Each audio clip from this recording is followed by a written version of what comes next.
Welcome. We previously spoke about the epidermis, dermis, and subcutaneous layer of the integumentary system. Today we're going to be focusing on things that complement the integument, known as the accessory structures. The accessory structures include hair, which grows from hair follicles, fingernails and toenails, and various types of glands. So an example would be sweat glands or earwax glands or oil glands for our hair. All of these things originate from the epidermis. And in the epidermis, there are cells, right here indicated by the letter C, that produce substances that form our fingernail. And within the hair follicle, which is the hole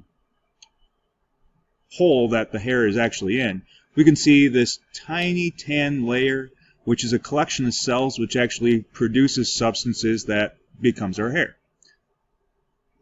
The first accessory structure we're going to talk about is hair or hair follicles. Going to this picture here, we can see this light tan and this yellow region. That is your actual hair. The pink, dark pink region right in here is the hair follicle. Those are cells, and the cells produce proteins that become our hair as they condense. So our hair is made up of proteins. Those proteins are produced by the epidermal cells within this hair follicle, which is a hole holding a hair. Hair, it has a lifespan, so to speak. Not that it's really alive, but a typical hair will grow from a hair follicle for upwards of 6 years. So it can actually grow for a long time, and after that time span, it stops growing, and it will sit in a stagnant period for 2 to 3 months, and then eventually the hair will just fall out of the hair follicle. What's left is a vacated or empty hair follicle, and a new hair will begin to grow after the old one has fallen out. On a typical day, humans lose upwards of 100 hairs every day. So when you see hair in the shower, that's not necessarily a bad thing. It's more likely than not that that hair ran its life course, which could be upwards of 6 years, 2 years on the low end. Now, speaking of hairs falling out, upwards of 100 per day, if new hair does not start forming within the hair follicle, we have a condition which is known as baldness. So baldness occurs if a new hair is not being formed after one has fallen out. And there are various treatments to prevent hair loss.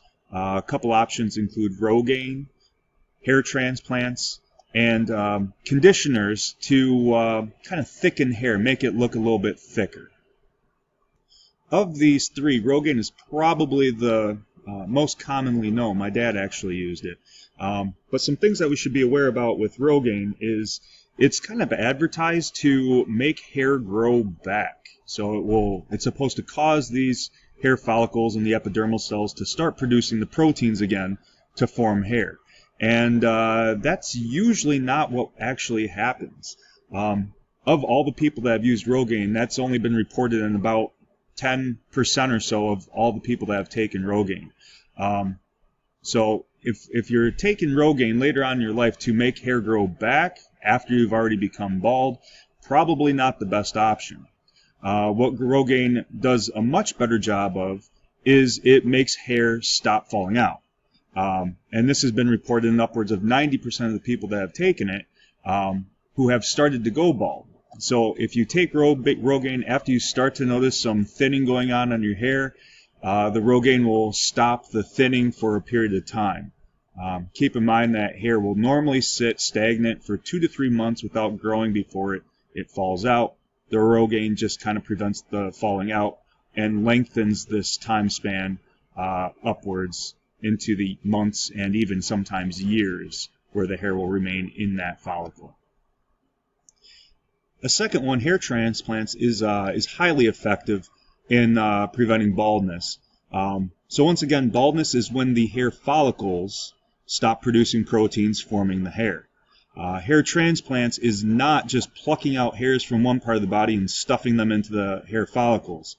Hair transplants is actually taking entire hair follicles from one part of your body, one that's still hairy, and putting those follicles onto the desired body part, which I would imagine would almost always be the scalp. I can't imagine anyone wanting to put these things on their palms.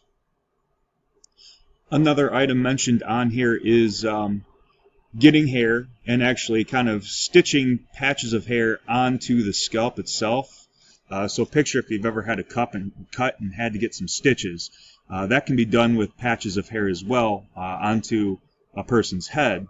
But anytime you're doing something like that, you're setting yourself up for risk of infection, which has been reported often enough to deter me from going that route should I ever opt to do any of these things if I happen to go bald later on. And then the fourth option we have up here is thinning hair supplements, which is a conditioner. You would use this in your shower.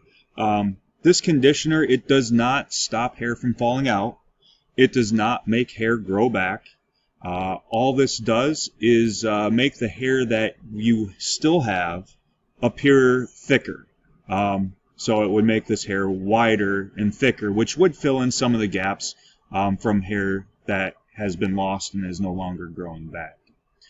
So we talked about 3 or 4 different options of treatments for baldness. Be prepared to answer a question tied to those things shortly here. One last tidbit on this slide is that our hair is almost always growing. We talked about hair having a lifespan of upwards of 6 years before it stops for 2 to 3 months.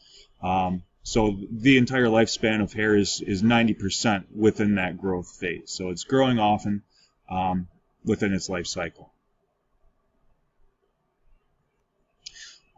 So adding on to hair here, there's different forms of hair. There's thick, coarse hair, and then there's the fine peach fuzzy hair. They are given different terms, and they're found on different places of the body. Terminal hair is that thick, coarse hair that this guy apparently has on his chest and in his beard. It's the hair that we have on our head, which is a little bit softer than beard hair, if you've ever felt beard hair. Vellus hair is that peach fuzzy hair. And where one person may have peach fuzzy hair, another person might have terminal hair. So just because one person has vellus hair somewhere doesn't mean that vellus hair is always found there. It really is tied to genetics.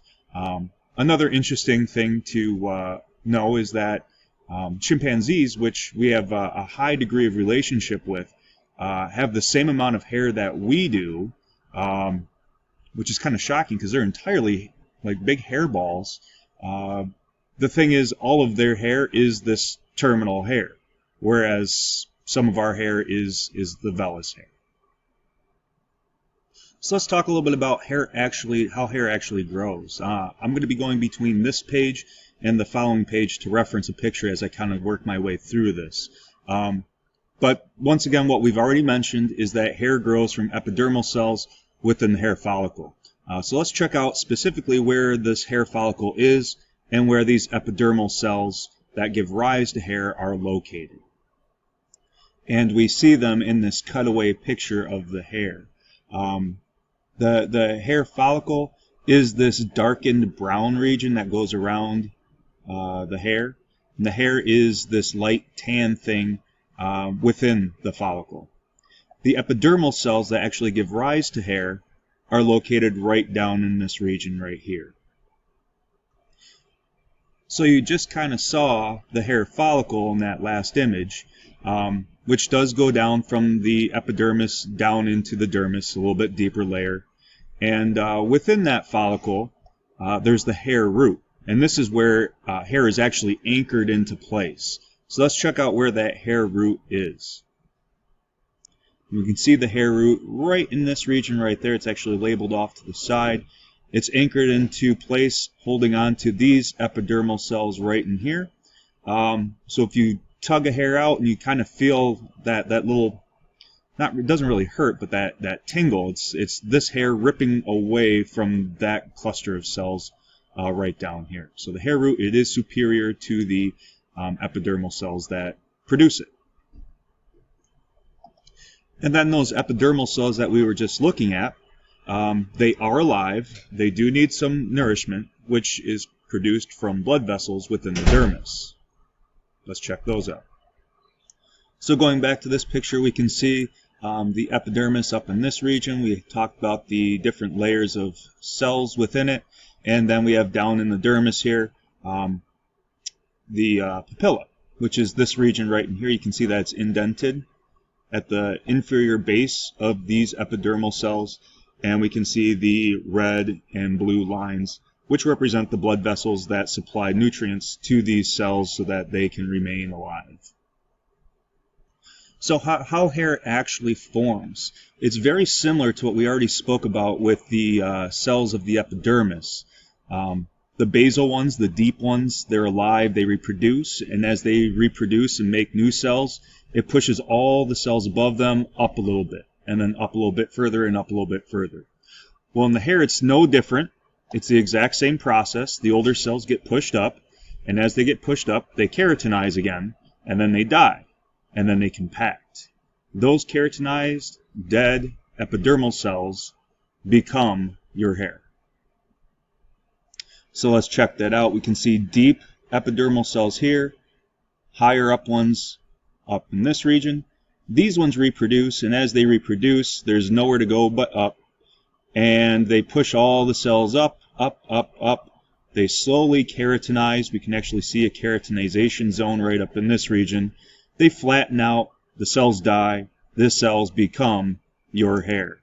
Oops. So when I was talking about your hair being made up of protein, it is the keratin protein that is really making up your hair. That and I guess some dead cells.